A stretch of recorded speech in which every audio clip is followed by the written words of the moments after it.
E aí pessoal, tudo bem com vocês? Sou o professor João Urbano, professor de Ciência da Natureza, trazendo aqui mais uma questão de física para vocês agora da FUVEST 2020.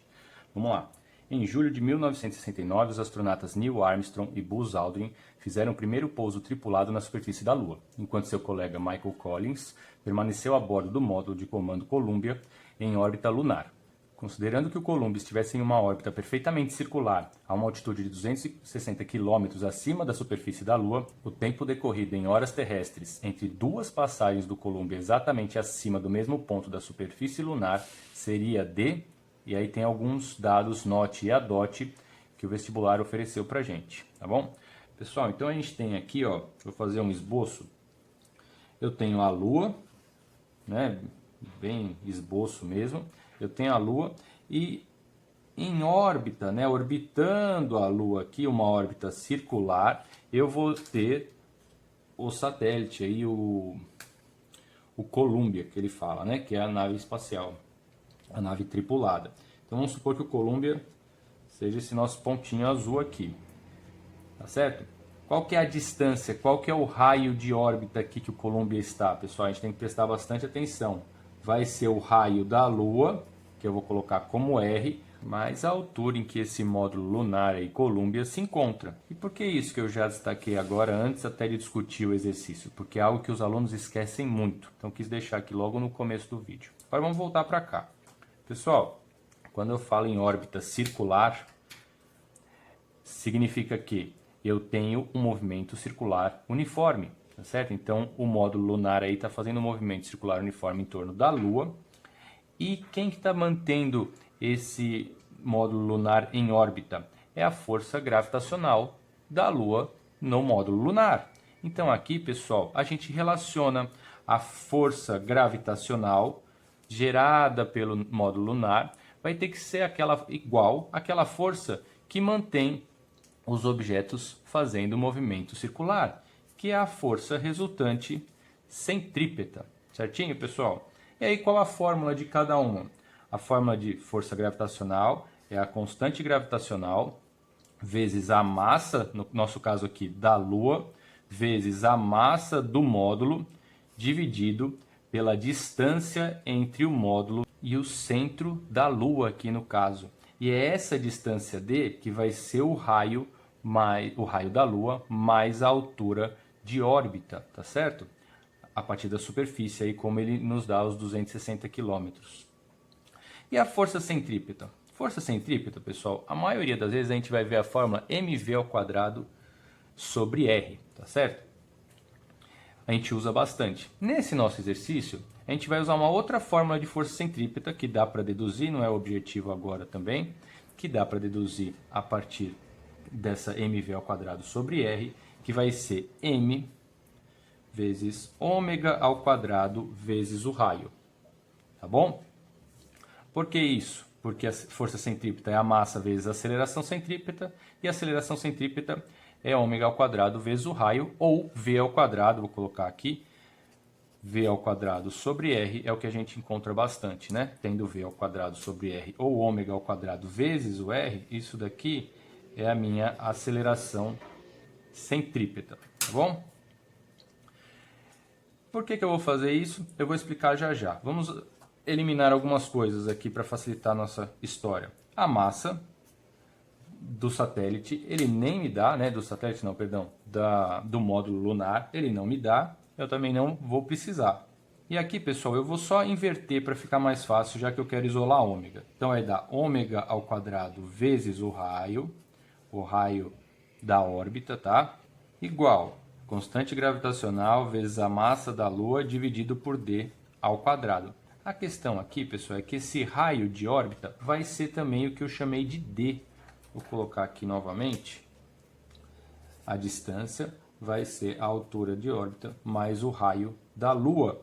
E esse r, vamos colocar aqui, também é d. Logo eu vou passar esse r, que é essa minha distância, para lá dividindo, né? Ele está multiplicando, eu passo dividindo. Então vai ficar ômega ao quadrado igual a constante gravitacional vezes a massa. Tudo isso dividido por d ao cubo, tá bom? E agora ômega é igual a raiz constante gravitacional vezes a massa dividido por d ao cubo. Por que eu quero fazer isso? Porque o exercício ele me pede o período, né? Ele pede o tempo decorrido em horas terrestres entre duas passagens do Columbia exatamente acima do mesmo ponto da superfície lunar. Quando ele der uma passagem, ele vai ter descrito um período, né? O período é o tempo que eu demoro para dar uma volta no movimento circular. E ômega, pessoal, que é a velocidade angular, é o espaço angular dividido pelo tempo. E o espaço angular para uma volta só é 2π, né? Uma volta é 2π. E o tempo para uma volta só é o período. Então, ômega, a fórmula de ômega, 2π sobre o período.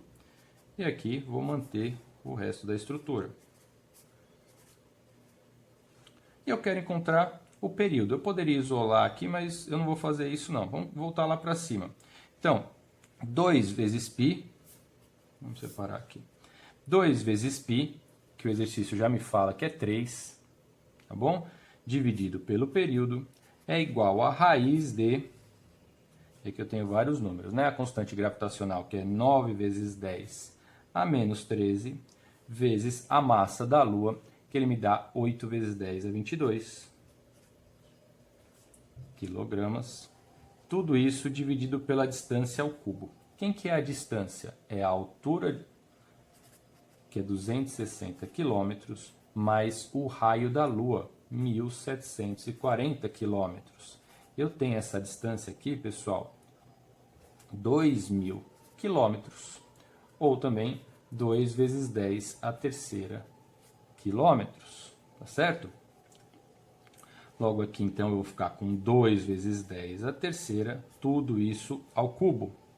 2 vezes 3, 6 dividido pelo período, é igual a raiz de, e aqui eu vou repetir em cima, só para não atrapalhar, vezes 8 vezes 10 a 22, o 10 a 22 está dentro aqui também da raiz, né? Passei um pouquinho, vezes 2 ao cubo é 8, 10 a terceira ao cubo é 10 a nona.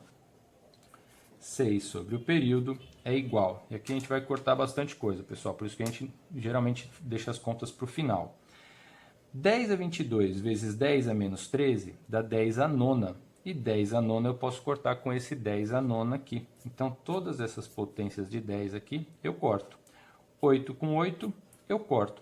Eu fico com o quê? Uma raiz de 9. E raiz de 9 é 3. Então, todos esses números com essa raiz enorme que às vezes os alunos se assustam. Cuidado para não ir multiplicando. Ó. Perceba que eu não multipliquei o 9 vezes 8. Fui deixando para tentar cortar, para tentar dividir primeiro, tá? E aqui fica, passa o t para lá, por exemplo, então fica 3 vezes o período igual a 6, o período igual a 6 sobre 3, o período igual a 2 horas. Que não é a resposta, apesar de ter gabarito, que aí também o vestibular quer que a gente tenha atenção até o fim da questão, né? Ele pede entre duas passagens do Columbia, então ele passa 2 vezes, ele demora 4 horas, já que o tempo, o período para ele dar uma volta completa, são 2 horas. Então, a resposta certa aí é a letra C, porque o tempo para as 2 voltas vão ser 4 horas. Cuidado, pessoal. A gente acaba se preocupando com o resto do exercício, porque envolve fórmulas complexas, parte matemática também trabalhosa, precisa prestar atenção nessa distância, tanto a distância aqui, né, que eu vou utilizar na força resultante centrípeta, que é o raio desse movimento circular, tá? E a distância aqui na força gravitacional, que é a distância entre o centro daquele planeta, geralmente a gente fala de planeta, mas aqui na Lua, até o módulo lunar, no nosso caso, então eu tenho que somar as distâncias. Então, depois de todo esse cuidado, ainda o exercício requer que a gente lembre que são 2 passagens. Por conta disso, tá lendo a prova, circula essas 2 passagens. Faz algum alerta aí, marque de alguma forma para vocês não esquecerem, porque aí a pessoa, e o vestibular foi bem cruel aí, deixou também a letra B como uma possível, se o aluno tiver com pressa, aí uma possível resposta certa, né? Tudo bem, pessoal? Qualquer dúvida me escreva nos comentários, ou no Facebook, Instagram, Telegram, deixei os links também aí na descrição do vídeo. Se curtiu o vídeo, se ele te ajudou, se inscreva no canal para receber atualizações diárias aqui, sempre conteúdo de física, química e biologia para vocês. Um abraço e até a próxima.